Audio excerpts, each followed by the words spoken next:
All right, guys, I'm here with Scot Elkins, the Chief Operating Officer for the American Le Mans Series. He's the guy where when everything goes great, you never hear about him. So, Scott, welcome to Oversteer TV. Thanks, Tony. All right. Good to be here. Well, it's almost February now. We're getting really close to the start of the seasons and everything. Just quickly, let's look back 2011. How would how would you rate the year last year for American Le Mans? I thought it was a pretty great year, actually. The GT battles that we had between Ferrari and Corvette and BMW and Porsche couldn't have been better. You know, a lot of people called it some of the best GT racing on the planet. I agree. We were a little lacking in some of the prototype content that we had, especially in the P1s and the P2s. But I think a lot of that is going to be changing this year, which is good. Okay. The P1s, obviously, people were a little disappointed. But you're saying there might be, going to give us a little hint here, what might be coming down the pike for P1, P2, the prototypes? Yeah, I mean, our P1 situation isn't changing a whole lot, to be honest. We're still going to have the guys from Muscle Milk. They've announced they're going to be running a brand new Honda Acura ARX, which is pretty impressive. And Dyson has also gone out and bought brand new cars. So the content that we have is the latest and the greatest technology, which is always what our series is about. P2 is kind of where the story is, and right now it looks like we're going to go from, we had last year, we had the level 5 guys, and sometimes they ran one car and sometimes they ran two, and they started out with Lola Hondas, and now they're back with Honda Hondas. And it looks like we're going to have maybe three, maybe four other cars joining those guys in the P2 battle, which, anytime we add prototypes to our grid, that's a huge benefit to us, I think. Of course, I'm a big fan of the prototypes. I'm also a big fan of the LMPC class, which I understand looks like it's even going to have even more cars this year also. Yeah, there's at least two new cars that have been purchased this year. The guys from Dempsey Racing, who Dr. McDreamy's kind of a big name for us coming over to our series. So that's he's not actually driving, but it is his team. So those guys have got a new car, and there's a couple other new cars that have come into the play. Muscle Milk actually purchased one of the Genoa racing cars from Christian Zugel, and they've added that with Mimo Gidley and Mike Lausch. So the grid's definitely changed, and it's definitely increasing. So we're real happy with the LNPC program. It's been something that is a real success for us, actually. Speaking of the LMPC class, for people who don't know, it's a spec class. It's an Oreca chassis with a Chevrolet motor. They're all the same. You buy them from all the same thing. You really can't do much to it. How many more years, how many more seasons do you think that's still going to be a viable platform for the American Le Mans Series? Well, the car's been homologated by the ACO through 2014. And when we started it, we said it was going to be a 3-year program. This is the 3rd year of that program for that. So I see it going through 12, going through 13, and probably going through the life of its homologation. It's such a good package. It's you can buy the thing for right around $400,000, put gas in it, and go racing. That's a pretty good value, especially when you consider that you're in the top sports car racing series in the States. Yeah, and I honestly, they never break down. They don't. They just go, man. They just go. Even from the very first race we had them in it. We do something. A lot of us all do something silly, whether it's NASCAR or Grand Am or whatever. We start with one of our biggest races as the first one of the year, and that thing just went. I mean, we had 8 cars at the very first Sebring 12 hours, and I think 6 of the 8 finished, and the ones that didn't finish were because they crashed. It wasn't because they had mechanicals. Yeah, I don't recall ever hearing of a mechanical on one of those cars. Yeah, no, they're solid. Okay. Going and talking about the upcoming season last year also.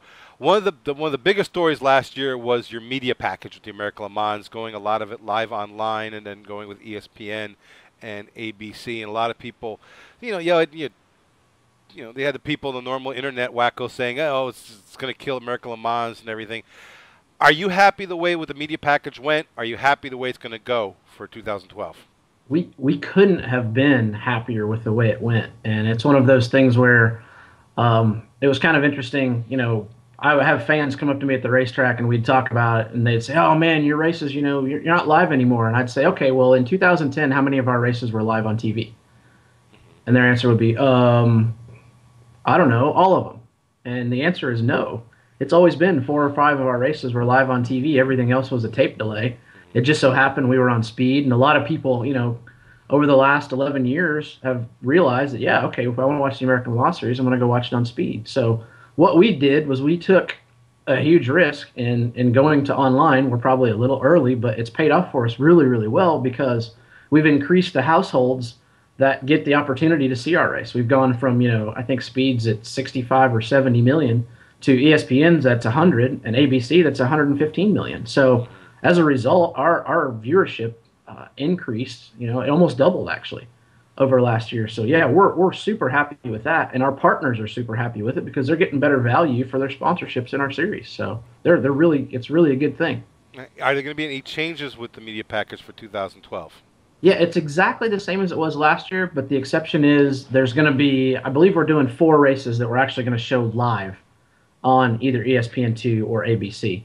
We've basically, did what I think we always try to do, and we listened to our fans, and whether the fans knew how many live races we had or not, they still thought that that was a key component to us being successful in their eyes and them being able to watch us. So we're going to have four of our 10 races will be live on a broadcast network this year. Oh, okay. Well, you don't have to sell me about the online product. I gave up on TV a long time ago, and our show's now online. So you're preaching to the choir here. There have been a couple of changes. Well, the biggest change is at American Le Mans is your race director, Bo Barfield, left. He went over to IndyCar, and you put in Paul Walter. Yep. Um, Tell me a bit about Paul. What does he bring to the series? Paul's actually been with IMSA longer than I have. Actually, he's been around for quite some time. He's always been operated as what we call the clerk of the. If you're not, a true racing aficionado or know about officiating, you don't really know what that is. In our series, Paul's clerk of the course. He's basically the guy that makes the weekend run. He's the one that operates the time schedules. Whenever we're time certain on the racetrack and things like that, he makes it happen. He's also was always Bo Barfield's right hand guy.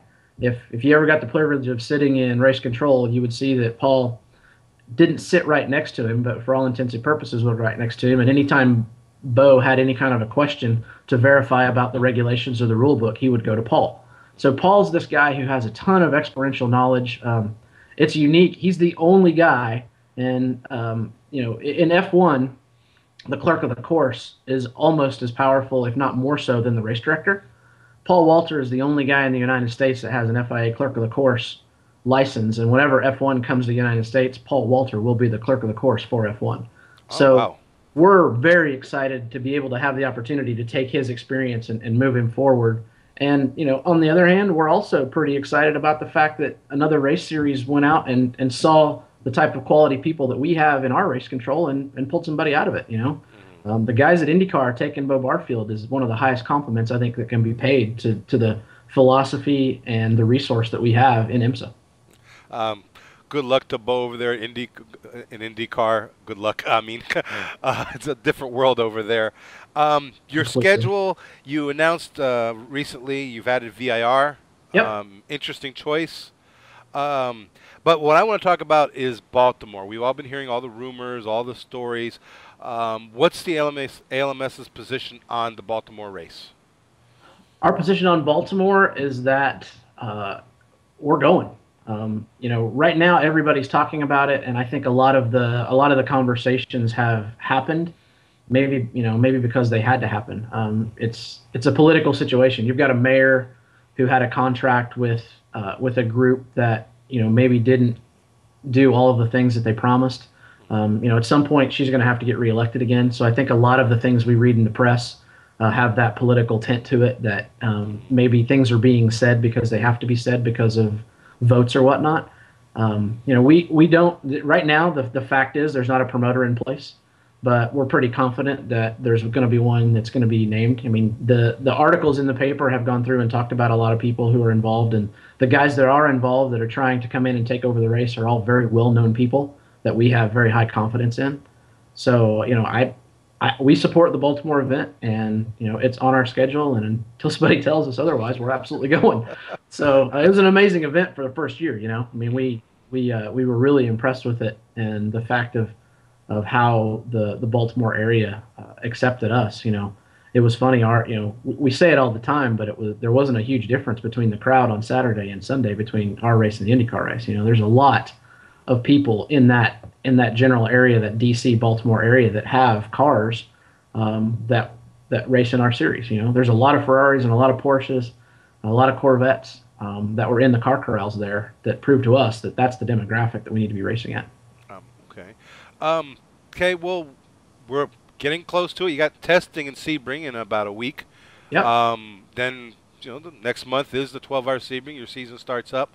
Yep. What are you looking forward to? What? No, not so much you, but what would you recommend the fans to look forward to most this year in the American Le Mans series? I think what's going to happen is, I kind of mentioned it before. I think the battle in P2 is going to be pretty fantastic. We're going to have more cars. The battle in P1 that everybody saw last year and the close finishes that we had so many times between the Muscle Milk and Dyson guys. Yeah, we've only got 3 or 4 cars in P1, but the battle is just unreal every time. It's one thing that and don't even get me started on GT. I can't even. I mean, you throw a blanket over 4 or 5 manufacturers every time. LMPC is increasing. Our car counts are probably going to be about the same. We're going to be about 35 or 36 cars for the full season, but for us to get any bigger is actually kind of a problem because there are certain racetracks that we go to where we can't handle any more cars than what we have because of the length of the pit lanes. So, our on-track product isn't changing. It's still amazing racing, and I think that's the core, and I think that's what really draws fans. They love to see the manufacturer battles, and they love to see a good product on the racetrack. And there's no question in my mind we have that, and of course I'll say it, but I mean I think our racing is probably a lot of the best in the U.S. right now because of there's always passing. You got 5 different classes. There's always something going on. It's never follow the leader in ALMS, that's for sure. Okay. Not so much, not for this year, but 2013, 2014. Do you see the ALMS schedule getting larger, adding more races? I've always said since I came here in 2008. I've always said that I don't think we could do more than 12 races in a season because of the different lengths. And racing a car for 4 or 6 hours or 12 hours or 10 hours takes a lot more out of what you need to do. So your turnaround time to prep the car takes a lot longer. We also still have, we still respect the Le Mans break while we're narrowing it down. It's not as long as it has been in the past. It's still a pretty long break that we have in the month of June. So I think 12 is probably about where we're going to max out. 2013 is has a lot of opportunities for new events. To be honest, I mean, we've all heard about the Fort Lauderdale event that could happen in Fort Lauderdale in the street race. We've heard about some other events that could come on board or not.